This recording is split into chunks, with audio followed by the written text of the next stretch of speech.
She ran. Not because someone chased her. Not because she heard a scream or saw a shadow move where it shouldn't. She ran because her daughter was standing at the edge of a field in complete darkness, arms open wide, smiling at something she couldn't see. And the thing at the treeline was smiling back. I know how that sounds. I know what you are thinking right now. You are thinking this is folklore. You are thinking this is a story a frightened woman tells herself to explain something she doesn't understand. I thought the same thing once. I was a child psychologist. I had a PhD, 15 years of casework, and an absolute clinical faith that the monsters children fear do not exist outside of their own minds. I was wrong. My name is Nora Adeyemi. I went to a village called Erewhon's Hollow to prove that a community was psychologically abusing its children. I went there with a case file, a recorder, and my 10-year-old daughter Sasha in the back seat. I left that village 11 days later with a closed case report, a bolt on every door in my house, and a rule I have never once explained to my daughter because some rules only work if they are never questioned. This is my account. Word for word. Exactly as it happened. And I need you to stay with me all the way to the end because the last thing I am going to tell you will rewrite everything you think you just heard. Stay with me. The case file was 3 pages long. Reports filed by a visiting school teacher who had spent 2 days in Erewhon's Hollow for a regional education survey. She noted that none of the children in the village were permitted outside after dark. Not for any reason. Not occasionally. Not in emergencies. Never. Not once in living memory. She described parents who collected their children the moment the sun began to set. No explanations given. No exceptions made. She used the word militaristic in her report. She said the children looked calm, which she found more disturbing than if they had looked afraid. My supervisor dropped the file on my desk and said, "Probably a religious community. Go up, assess the children, make sure nobody is being harmed, come home." I said, "How long?" He said, 2 weeks at most. I should have asked more questions. I should have asked why every previous welfare officer assigned to this case had filed for reassignment before ever reaching the village. I found that out later. When it no longer mattered. My daughter Sasha was 10 that summer. Quiet, curious, still hollow around the eyes from losing her father 8 months before. My mother was supposed to watch her but cancelled 2 days before I left. So Sasha packed her drawing pencils and 3 books and climbed into the back seat like we were going on holiday. She fell asleep before we cleared the city. The drive was beautiful in a way that felt almost aggressive. Hills so green they looked painted. Sky wide and unhurried. Roads narrow enough that hedgerows brushed the mirrors. And then we came around a long bend and I saw the valley and there it was. Erewhon's Hollow. Sitting in the low ground like something placed there deliberately. Stone cottages. A market square. A church with a clock tower.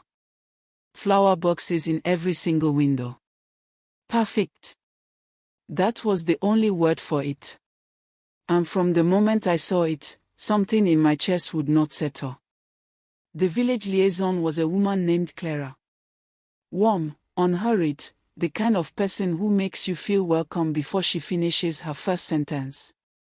She walked us to our cottage, pointed out the school, showed us the market. Then at the door she turned and said, "We ask one thing of all our guests. Be inside before sunset. It is a village custom and it matters a great deal to the families here." I said, "Of course. And if my work runs long one evening?" She kept smiling. "It won't." She left before I could respond. That evening I stood at my window and watched the village do something I have no better word for than a ritual. No bells rang. No one called out. But the moment the sun touched the hilltops every parent simply appeared. At shop doors, at the school gate, at the ends of every lane. Moving without urgency. Without noise.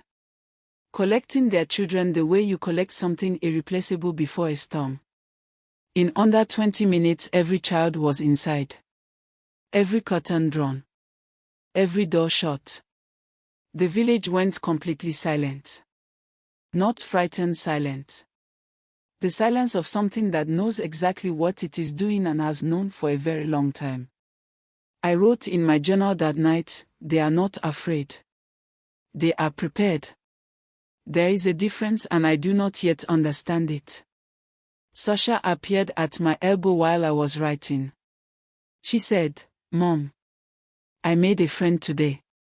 I said, "Already? What's his name?" She said, "Eli.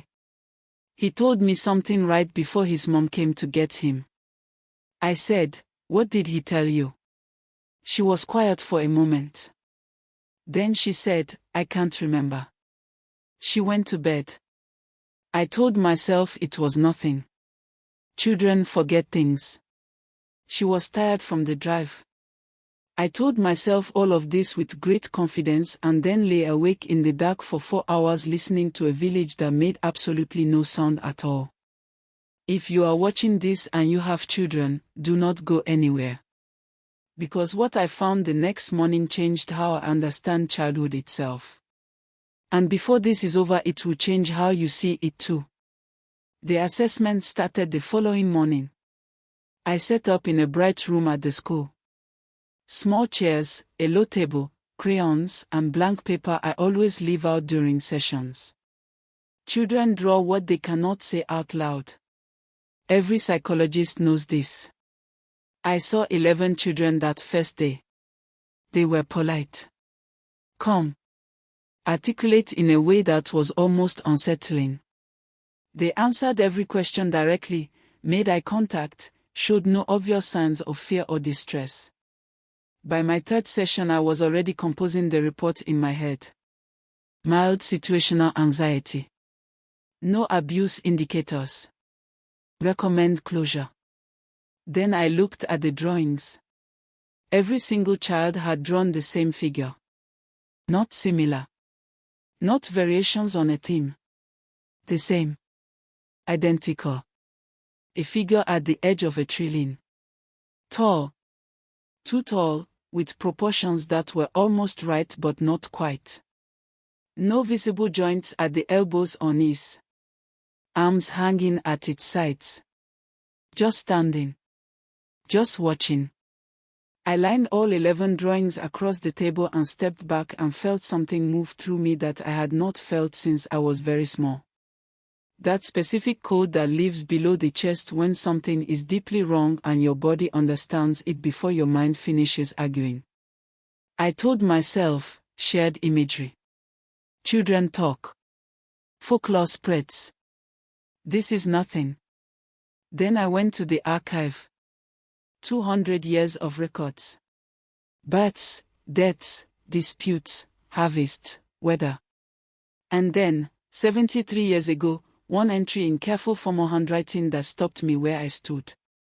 It read, on the night of the 14th, 3 children left their homes after dark.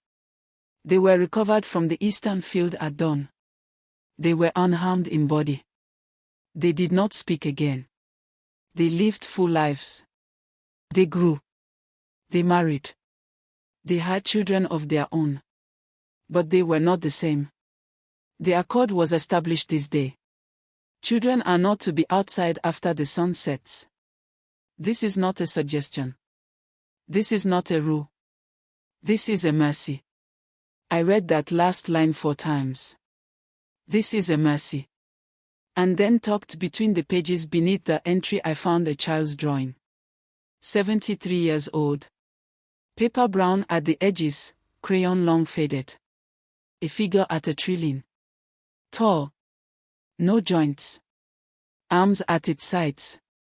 Identical to the ones drawn this morning by children who had never seen this archive in their lives. I stood in that room until my legs told me to sit down. I was still sitting there when the door opened behind me. I turned around. An old woman stood in the doorway. Small, white-haired, watching me with the particular patience of someone who has been expecting this moment for a long time. She looked at me the way doctors look at patients who already know the diagnosis but haven't said it out loud yet. She said, "You found the drawing." I said, "Who are you?" She said, "My name is Maren. I am 81 years old and I have lived in this valley my entire life. And you look like a woman who just found something she cannot put in a report." She paused. "Come and have tea. I will tell you what the records want." I followed her. Her kitchen table was covered in old books and dried herbs and the particular clutter of a person who has lived alone and stopped apologizing for it. She poured 2 cups and sat across from me and folded her hands and said, "Ask me what you really want to ask." I said, "What is the figure in the drawings?" She said, "We don't have a name for it. Names give people the idea that a thing can be understood. This cannot be understood. It can only be respected." I said, "What does it do to the children?" She said, "It doesn't haunt them. That is what people always assume. They imagine something violent. Something cruel. It isn't. It is almost gentle. It stands at the edge of the field and it calls to something that already lives inside children. Something open. Something that has not yet learned to be afraid of belonging to something larger than itself." I said, "And if a child answers that call?" She looked at her cup. "They come back." I said, "But..." She said, "Have you ever looked at a photograph of someone you love and felt, just for a second, that the person in the photograph isn't quite there? That something essential is missing. That is what they look like afterward. Not injured. Not frightened. Just photographed. Whatever they gave it, they never miss it. They never grieve it. They simply become content in a way that human beings were not built to be. And somehow that is the worst part. That they seem fine. That they seem happy. That you cannot point to a wound." The kitchen was very quiet. I said, "The 3 children in the record. 73 years ago." She nodded slowly. "The youngest one was my mother." I did not say anything. She said, she never spoke again after that night. But every evening until the day she died she stood at her bedroom window after sunset and looked out at the field. And she smiled. Every single evening. The same small, private smile. Like someone listening to music only she could hear. Maren picked up her cup. I watched her do that my entire childhood. And I never once saw her look sad. I never once saw her look like she had lost something. And that is what kept me awake more nights than I can count. Because if she had grieved, I could have understood it. But she didn't. She was just gone and she didn't even know it. I sat with that for a moment. Then I said, "Maren, why are you telling me this?" She looked at me directly and said, "Because you brought your daughter here. And she already spoke to Eli." Everything in me went still. I said, "What did Eli tell her?" Maren said, "I don't know. But I know Eli. And I know that boy has been standing too close to the window at night. And whatever he told your daughter, she is already listening for something she should not be listening for." I was out of my chair before she finished the sentence. I drove back to the cottage faster than the roads allowed. I came through the door and Sasha was sitting at the kitchen table drawing. I stood in the doorway and looked at her paper. A figure at the edge of a treeline. I kept my voice level. I said, "Sasha, where did you see that?" She looked up completely unbothered and said, "I dreamed it last night. Isn't it beautiful?" I sat down across from her. I said, "Tell me about the dream." She said, "It was standing at the edge of the field outside. And it was waiting. And in the dream I just knew it had been waiting for a very long time. And it wasn't waiting for anyone else." She smiled. It was waiting for me specifically. It felt like being chosen, Mom. It felt really nice. I took the drawing off the table and said we were going for a walk. I needed to find the headman. His name was Aldrich. 60 years old, gray-haired, deliberate in the way of someone who measures every word before releasing it. He listened to everything I said without once interrupting. Then he was quiet for a long moment. He said, "Dr. Adeyemi, we asked you to leave 3 days ago. We were not being rude. We were being honest with you." I said, "My daughter is dreaming about the figure. She drew it without ever seeing the archive." He said, "I know." I said, "What do I do?" He said, "You already know what to do. You keep her inside after dark. You do not explain it. You do not debate it. The rule does not need to be understood to protect her." I said, "That is not enough. I need to understand what it is. I need to see it." He looked at me for a long time. Then he said very quietly, "That hunger you feel right now. That need to see it, to name it, to understand it. That is not curiosity, Dr. Adeyemi.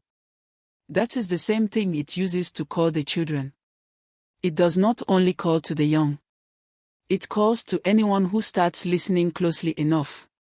The ground felt very uncertain under my feet. He stood and said, "Leave tomorrow morning. Tonight, do not open any door." I went back to the cottage and put Sasha to bed early. She didn't argue, which was unusual. She simply brushed her teeth, climbed under the covers, and closed her eyes like a child with somewhere to be in a dream. That unsettled me more than anything else that day. I sat in the kitchen with every light on and my case files spread across the table. I was going to leave in the morning. I had made the decision. The village was not abusing its children. It was protecting them, in the only way it knew how, from something I could not classify or explain. I was going to write my report, close the case, and go home and never speak about this place again. That was the plan. And then at 2 in the morning I heard Sasha's door open. I got up from the table. She was in the hallway in her pajamas, eyes wide open, walking slowly and deliberately toward the back door. I said her name. She didn't stop. I stepped directly in front of her and she walked into me and just stood there, her eyes fixed on the door behind me, her hands at her sides, like I was something she could simply wait out. I put both hands on her face and turned it toward mine.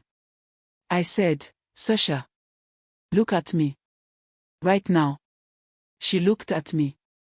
And then she spoke. Not in her voice. In something that wore her voice the way you wear a coat that is almost your size but not quite. Low. Unhurried. Completely certain of itself. It said, "I just want to see it. Just once. It won't hurt. It never hurts anyone. I just want to go and see it and then I'll come right back." Every hair on my body stood up. I said, "Sasha. This is Mom.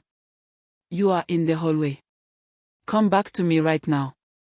Nothing happened for 3 full seconds. 3 of the longer seconds of my entire life. Then she blinked. Her face broke open. She started crying the way children cry when they don't know why, deep and bewildered and frightened of their own tears. I pulled her into me and held her on the hallway floor and she grabbed my shirt with both fists and held on. She said between sobs, "Mom, I had such a bad dream." I said, "I know, baby. I've got you. I've got you." She said, "Can we go home tomorrow? I don't like it here anymore." I said, "Yes. First thing in the morning. I promise." She went back to sleep. I did not. I sat in the kitchen until the sky went grey and the birds started and the village began to make the small sounds of morning. And I made a decision that I have questioned every single day since. A decision that felt, in that exhausted grey hour before sunrise, like the only way to finish this properly. I decided I needed to see it for myself. Not to be reckless. I told myself it was professional. Clinical. That I could not close a case report around something I had only heard described by a grieving old woman and a worn-out village headman. I told myself I needed evidence. I told myself I was in control. I told myself all of this, and I believed it because I was tired and frightened and because Adric had been right. It had already started calling to me too. I just did not have the honesty to admit that yet. That evening I told Sasha we were going to take a short walk before dinner. She looked at the window and looked back at me and said, "Mom, the sun is going down." I said, "I know. We won't be long." She said, "The people here say we have to be inside." I said, "I know what they say." She looked at me for a moment with those careful eyes she had inherited from her father, the ones that always saw more than they let on. Then she put her shoes on without another word. We walked to the eastern field. The village knew. I understood that later. Every curtain we passed was still. Every door was closed. No one came out to stop us. No one called after us. They had tried. They had asked me to leave. They had warned me in every way they knew how without telling me the one thing that would have made me believe them, because they knew I would not have believed it until I saw it myself. So they let me go. The field was wide and grey in the last of the evening light. The treeline sat at the far edge of it, dark and very still. Sasha stood beside me and held my hand and did not speak. We waited. For a long time nothing happened, and I started to feel the particular embarrassment of someone who has upended their life for a story. I started composing the ending in my head. Mass hysteria. Shared cultural delusion. Generations of trauma encoded into ritual. I could work with that. I could write that up and mean it. And then Sasha's hand tightened around mine. She said, very quietly, "Mom." I looked at the treeline. It was standing there. I cannot tell you how long it had been there because there was no moment I could point to where it arrived. It was simply suddenly present the way a word is suddenly present in your mouth before you know you are going to speak. Tall. Too tall. The proportions almost human but with something subtracted, some essential geometry that makes a body look inhabited. No visible joints. Arms at its sides. Completely still. It did not move toward us. It did not make a sound. It simply stood at the edge of the trees and it waited, and the waiting was the most unbearable thing I have ever felt in my life because it was so patient. Not the patience of something that had been waiting long. The patience of something that does not experience waiting as a cost at all. And then Sasha let go of my hand. She took one step toward it. Then another.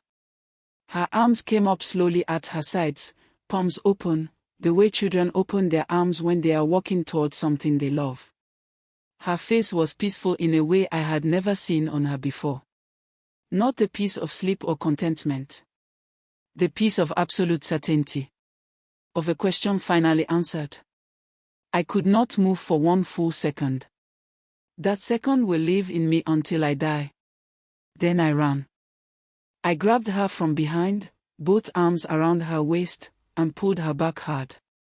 She didn't fight me. She didn't scream. She simply turned her face toward the treeline as I dragged her backward, and her expression didn't change at all. That peace. That terrible, complete peace. Still there. Like I was the interruption and not the rescue. And then Marin was beside me. I don't know where she came from. I did not hear her cross the field. She was simply there, one hand on my arm and one hand on Sasha's shoulder, moving us backward toward the village with a steadiness that told me she had done this before or had always been prepared to. She did not look at the treeline once. She said, low and even, "Do not look at it.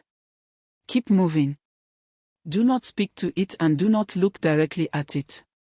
Keep your eyes on the village lights." I said, "Sasha."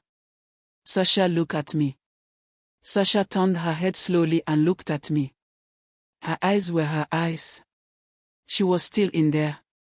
But there was something behind her expression that was new, a knowledge she had not had that morning, a door inside her that had been open even if she had not walked through it.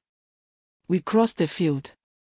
We went through the cottage door and Maren closed it behind us and turned the lock and stood with her back against it for a moment with her eyes closed. Then she opened them and looked at me and said, "She didn't reach it. That matters. Remember that. She did not reach it." I said, "Is she safe?" Maren looked at Sasha, who had sat down at the kitchen table and was staring at her own hands. Then she looked back at me and said, "She is herself. Fully. But she will remember what it felt like to walk toward it. And that memory will not be a bad one. That is what you will have to watch for." I sat down next to Sasha and took both her hands in mine. I said, "Hey. Look at me. Are you okay?" She looked up. For a moment her eyes were far away.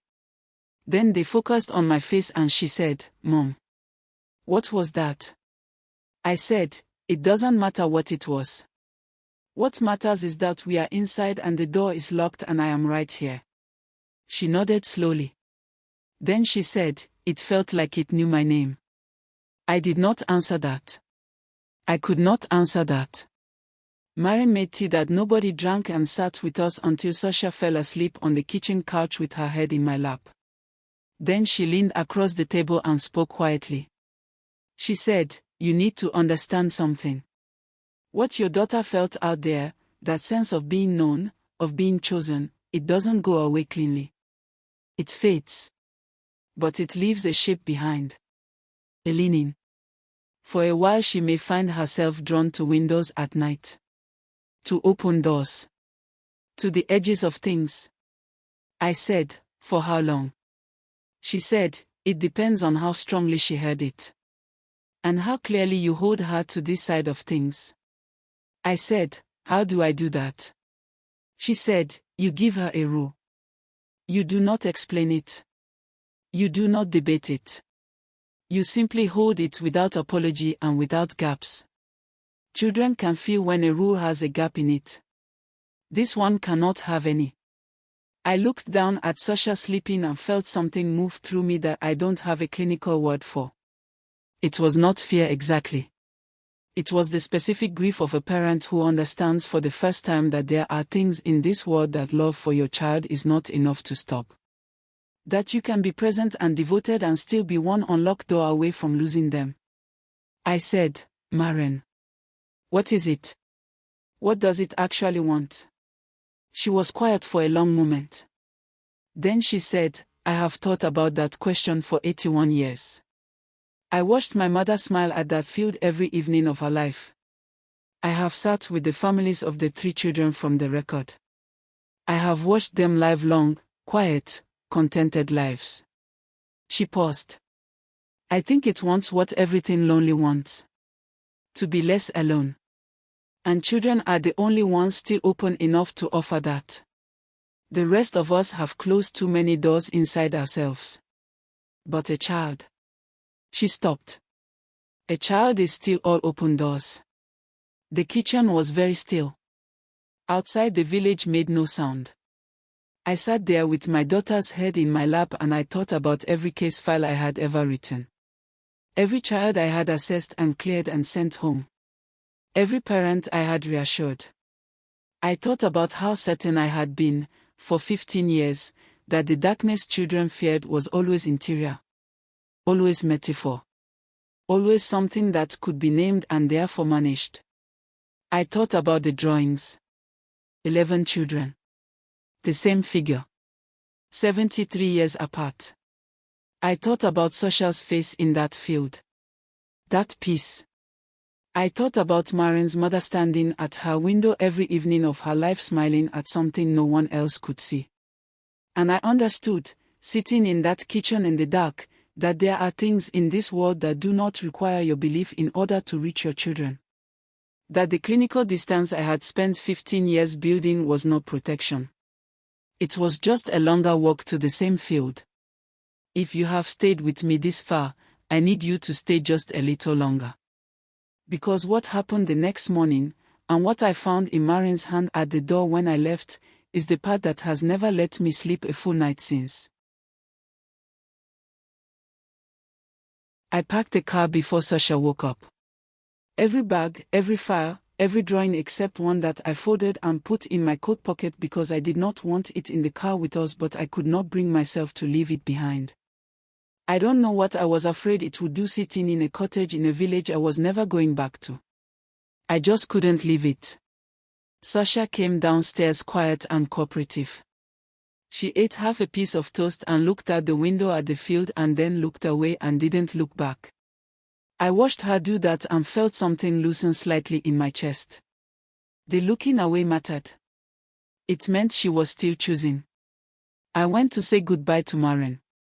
She opened the door before I knocked, which I had stopped being surprised by.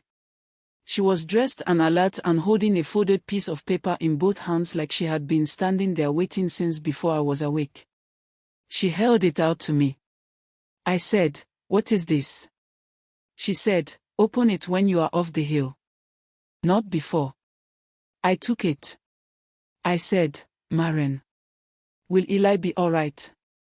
She looked at me for a long moment. Then she said, "Eli has been standing too close to the window for 2 years. His mother knows. The whole village knows. We are watching him very carefully." I said, "That's not an answer." She said, "No. It isn't." She stepped forward and held me briefly, the way very old people sometimes hold you, like they are giving you something through the contact, something they don't have words for and have stopped trying to find words for. Then she stepped back and looked at my face and said, "You are a good mother. Whatever you felt last night when you took her into that field, whatever you are carrying about that decision, put it somewhere manageable. You went out there and then you ran back. That is the whole story. That is enough." I could not speak for a moment. I said, "Thank you." She nodded and closed the door. I walked back to the car. Sasha was in the back seat with her book open on her lap, but she wasn't reading. She was looking at the clock tower in the village square. I followed her gaze. The clock read 7 minutes fast. Same as it always had. Same as it always would. I started the car and we drove. We came up out of the valley and onto the main road, and I drove for 20 minutes without speaking. Sasha fell asleep. The hills flattened out. The hedgerows gave way to open road and other cars and the ordinary noise of a world that did not know anything about Erewhon's hollow and never would. I pulled over. I took Marian's folded paper out of my coat pocket and opened it. It was a list of 3 names. The children from the record. The ones recovered from the eastern field 73 years ago. The ones who came back and never spoke again. Underneath the names, in Marian's careful handwriting, was a note. It said, "The youngest of the 3 was my mother. She lived to 84. She never spoke another word after that night, but she was never unhappy. She was never afraid. She tended her garden and she sat in her chair by the window and she smiled at the field every evening without fail until the evening she didn't, which was the evening she died. I used to think the worst thing that happened to her was that night in the field. I understand now that the worst thing was that she never missed what she lost. She never knew to grieve it. She just became a gentler, quieter, more contented version of a person who no longer existed. And everyone around her spent their whole lives grieving the person she had been while she sat in her chair and smiled. That is what it takes. Not the child's life. Just the child. Just the particular irreplaceable specific child you loved, replaced with someone peaceful and present and gone. I sat in the pulled-over car on the side of a highland road and I read that 3 times. Then I folded it and put it in the glove compartment and sat for a long time looking at the road ahead. Sasha shifted in the back seat. She said without opening her eyes, "Are we nearly home?" I said, "Yes, baby. Nearly home." She said, "Mom." I said, "Yeah." She said, "I'm sorry I scared you last night." My throat closed. I said, "You didn't scare me." She said, "Yes, I did." I could tell. A pause. I don't know why I walked toward it. It just felt like the right direction. I gripped the steering wheel. I said, "Sasha, I need to tell you something and I need you to really hear it." She opened her eyes and looked at me in the rearview mirror. I said, "From now on, when it gets dark, you come inside. Every time. No exceptions. You don't wait, you don't finish what you're doing, you come inside." She said, "Because of what happened?" I said, "Because I'm your mother and I'm asking you to." She looked at me in the mirror for a moment. Then she said, "Okay." Just that. Okay. The way children say it when they can feel the weight behind the ask even if they don't understand the ask itself. She closed her eyes again and pulled her jacket up around her shoulders and went back to sleep. I started the car. We drove home. If this were a clean story, that would be the ending. The escape. The drive home. The rule established. The danger behind us. But I have to tell you what happened 3 years later. Because it is the part that made me record this account. It is the part that made me decide that silence was no longer something I could afford. Do not go anywhere. We are almost at the end and the end is the part that matters most. 3 years passed. Sasha grew. She turned 11, then 12, then 13. She became louder and more opinionated and harder to embarrass and easier to make laugh. She made friends at school and fought with me about screen time and started caring deeply about things I didn't understand and explaining them to me with great patience as though I was the child. She was herself. Fully, completely, irreplaceably herself. And every evening without being reminded she came inside before dark. She never explained it. She never made a production of it. She simply developed an instinct for the fading of the light the way some people develop an instinct for rain. I would look up from whatever I was doing and she would already be closing the back door behind her, shoes off, moving into the kitchen like she had never been anywhere else. I watched her do that every evening for 3 years and every evening it was the best moment of my day. I stopped thinking about Erewhon's hollow the way you stop thinking about a bad dream. Not because you forget it. Because you make a decision to keep it in a drawer and only open the drawer when you have a reason to. I filed my report. No evidence of abuse. Cultural practice presents no demonstrable harm to minors. Case closed. I signed my name to it and sent it and told myself that was the most honest dishonest thing I had ever done. I moved on. And then 3 weeks ago Sasha came home from school and dropped her bag on the kitchen floor and sat down at the table and slid a piece of paper across to me. She said, "I drew this in art class today." I don't know why. It just came out. I looked down at the paper. Rolling hills. A valley. Stone cottages with flower boxes in the windows. A market square. A church with a clock tower. Erewhon's hollow. Drawn from memory she claimed not to have. In detail that should not have been possible for a 13-year-old who visited once at age 10 and spent most of that visit being quietly terrified without knowing why. I kept my face completely still. I said, "It's beautiful." She said, "It feels familiar. Like somewhere I've been in a dream." I said, "You've got a good memory for places." She accepted that and went to get a snack and I sat at the table and looked at the drawing and felt the drawer open inside me that I had spent 3 years keeping shut. Because there was something else in the drawing. Something I had to look at twice before I was sure I was seeing it. In the corner of the page, at the edge of the treeline she had drawn behind the village. Small. Faint. Almost like an afterthought or an accident of the pencil. A figure. Tall. No joints.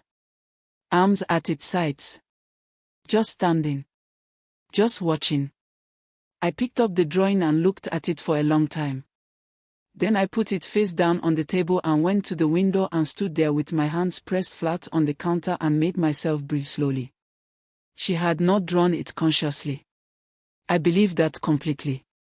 She would have no reason to. She did not remember the field or the figure or the night in the hallway or any of it. Children that age don't carry explicit memories of fear from 3 years prior. They carry the shape of it. The outline. The emotional residue without the content. But something did. Something remembered the figure and put it in the corner of the page while her conscious mind was drawing cottages and clock towers. And that is when I understood that closing the case file and driving home and putting a bolt on the door was not the end of this. That whatever reached toward Sasha in that field had not forgotten her. That patience I felt standing in the dark, that absolute absence of urgency, it wasn't waiting for the right moment 3 years ago. It was simply waiting. It is still waiting.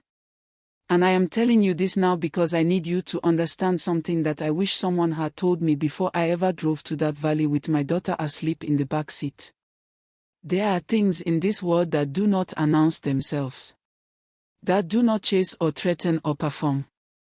That simply stand at the edge of whatever field exists in your particular life and wait with the specific come of something that has never needed to hurry because it has never once failed to eventually be found.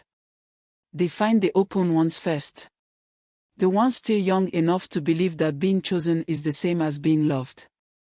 And the only thing that stands between your child and that field is a rule. Not an explanation. Not a conversation. Not a clinical framework or a logical argument. A rule. Held without apology. Held without gaps. Held even when they look at you with those eyes and ask you why. Especially then. Lock your doors tonight. Check them twice. And if your child comes to you in the small hours with their eyes open and their voice almost right but not quite, hold them. Do not ask where they were going. Do not open the door to look at what they were walking toward. Just hold them and keep every light on and wait for morning. Some things are safer when they remain unnamed. Some distances are only safe when they are never closed. And some rules are the only thing standing between the child you know and a figure at a treeline that has all the time in the world and nothing to do but wait for the door to open. If this story reached something in you, share it with someone tonight. Not tomorrow. Tonight. Because the people who need to hear this are exactly the people who will tell themselves they will get to it later. And subscribe. Because the next story I have for you is one I was asked not to tell. Which means it is exactly the one you need to hear. I will see you in the dark.